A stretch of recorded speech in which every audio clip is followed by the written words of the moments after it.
The Huawei Mate 10 Pro is here and is one of the last big smartphones this year. Because of that, the expectations were quite high, of course, that it could make a lot of things different and even better. Unfortunately, it's not as I hoped, and here I'll show you a few things about the Mate 10 Pro which I as an old Mate 9 user don't like. Because even though there are some improvements, there are also some steps back or things that didn't change. In another video I will tell you what I like about the device.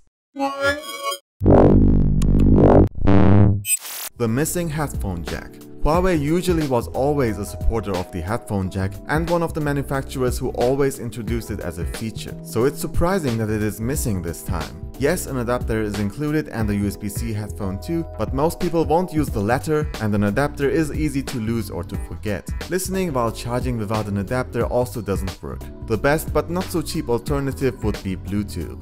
With this, we get to the next topic, the Bluetooth standard. The Mate 10 Pro comes with Bluetooth 4.2. It would have made much more sense to directly launch it with Bluetooth 5.0 like most of the other competitors already did. With Bluetooth 5.0 comes double transmission speed, 4 times the distance, a better transfer and compression method and more. A future-oriented device like the Mate 10 Pro should have this, especially because 5.0 is very suitable for Internet of Things. Hopefully they will introduce it with a future update. The storage. The Mate 10 Pro comes with 128GB internal storage. It is not extendable because the microSD card slot also vanished. To the person that is typing in the comments now that 128GB is enough for him or her, yes, it's a lot of storage, but it's not enough for everyone and a limitation for many people. They basically follow the lead of Apple, where Google did the same with the Pixel, or other companies too. Companies like Samsung did try that before, but quickly came back to the microSD card.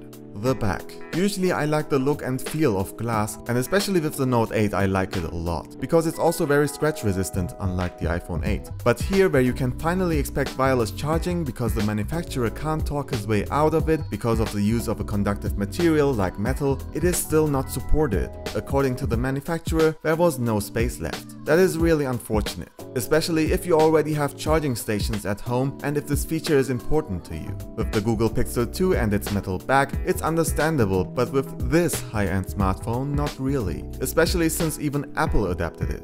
The camera. While the photo camera can impress, the video camera still disappoints. Huawei smartphones in comparison to others are 3 or 4 years behind the competition when it comes to video, and the quality is also not as good as with other smartphones. Full HD still looks like 720p and 4K doesn't look like 4K. The optical image stabilization is also not the best with video, and the video image quality could have been a bit better. For most users it's surely more than enough, but definitely not for everyone. Until now I don't see much improvement here.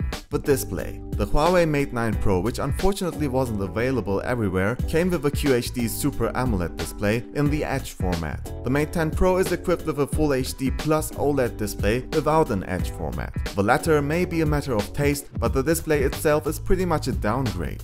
Tell me in the comments what you think about the Mate 10 Pro and what you like or don't like about it. If you like this video, I'd be happy if you'd give us a like, otherwise the dislike button is right next to it. Don't forget to subscribe so you don't miss any future content. Thank you very much for watching. My name is Umit for Mobile Geeks.